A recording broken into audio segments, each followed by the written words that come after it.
और अयोध्या में आज दिव्य और भव्य धर्मध्वजा फहराई गई। प्रधानमंत्री मोदी की मौजूदगी में मंदिर के ऊपर वो धर्मध्वजा फहराई गई। इस मौके पर तमाम जगहों से रिएक्शन सामने आ रहे हैं और इसी क्रम में बीजेपी के वरिष्ठ नेता उदयभान सिंह पवैया ने खुशी जताते हुए कहा है कि अयोध्या के बाद अब मथुरा का सपना भी जल्द ही पूरा होगा। इस मौके पर हमारे संवाददाता विनोद शर्मा ने जयभान सिंह पवैया से खास बातचीत की है, वो आपको दिखाते हैं। मंदिर में भगवान राम की स्थापना के बाद धर्म ध्वजा भी लहरा गया है। प्रधानमंत्री ने इस पूरे कार्यक्रम में बड़ी भूमिका निभाई, लेकिन जयभान सिंह पवैया इस पूरे कार्यक्रम को किस नज़रिए से देखते हैं, क्योंकि सिर्फ ये कार्यक्रम नहीं बल्कि ये हिंदुओं की आस्था का एक बड़ा धर्म ध्वजा है जो अब मंदिर पर लहरा रहा है। जयभान सिंह पवैया जी, हम स्वागत करते हैं आपका। चूँकि देखिए, आपने जिस तरह की एक संघर्ष का जीवन बिताया राम मंदिर आंदोलन के समय, आज आपका संकल्प पूरा हो गया, प्रधानमंत्री जी ने कर दिया।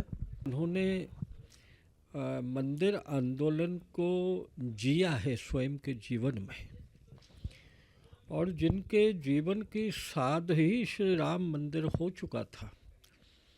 वो लाखों कार सेवक थे, वो सहस्त्रों हमारे पूज्य संत थे।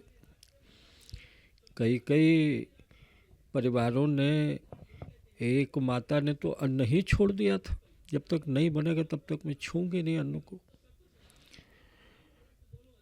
तो जीवन में चूँकि एक बहुत बड़ा स्वप्न हमारे रहा, इसलिए आज की वो घड़ियाँ बहुत महत्वपूर्ण थी जिस समय श्री राम जन्मभूमि मंदिर पर शिखर पर जाकर भगवा ध्वजा फहराने लगी है। आज तो हम रोमांचित हैं। इन सब के एजेंडे में, इस पूरे संगठन के एजेंडे में, चाहे वो विश्व हिंदू परिषद हो, बजरंग दल हो या आपकी पार्टी भारतीय जनता पार्टी, काशी, मथुरा और अयोध्या, इन पर पूरा एक बड़ा आंदोलन चलता रहा। काशी का हो गया, अयोध्या का हो गया, अब मथुरा की बारी मानी जाए। क्या अब मथुरा के गर्भगृह में भगवान कृष्ण की स्थापना जल्दी होगी? देखिए, मैं ऐसा मानता हूँ कि जैसे व्यक्ति की इच्छा होती है, वैसे ही किसी राष्ट्र की इच्छा हुआ करती थी। और जब कोई चीज़ राष्ट्र की इच्छा बन जाती है, वो 370 हो या अयोध्या का श्री राम मंदिर हो, एक घटित होता है। वही होता है जो जन की इच्छा होती है। और अगर राष्ट्र की इच्छा में कृष्ण जन्मभूमि का पुनरुद्धार ये तय है और काशी विश्वनाथ जी का पुनरुद्धार तय है, तो आप ये मान के चलिए, तरीके दूसरे हो सकते हैं, मार्ग दूसरे हो सकते हैं। जरूरी नहीं है कि अयोध्या आंदोलन की तरह हमें गुप्त वाहिनियाँ ले जानी पड़े, हमें गोली खानी पड़े, हमें सत्याग्रह करने पड़े।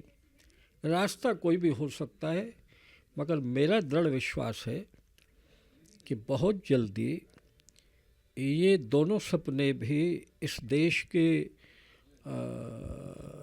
सनातनी समाज ही नहीं कहूँ, भारतवासियों के सपने पूरे होने वाले हैं। बिल्कुल। देखिए, जयभान सिंह पवैया हैं, एक हिंदुत्व छवि के नेता हैं, बजरंग दल के राष्ट्रीय प्रमुख भी रहे हैं। और सबसे बड़ी जो बात उन्होंने कही है वो यही है कि देखिए, देश में जो भी काम हो रहे हैं और जो भी हवा चल रही है वो हिंदू राष्ट्र की ही चल रही है। सिर्फ कागज़ों पर लिखने से नहीं, बल्कि लोगों के अंतर्मन में बात और विचार उतरना चाहिए।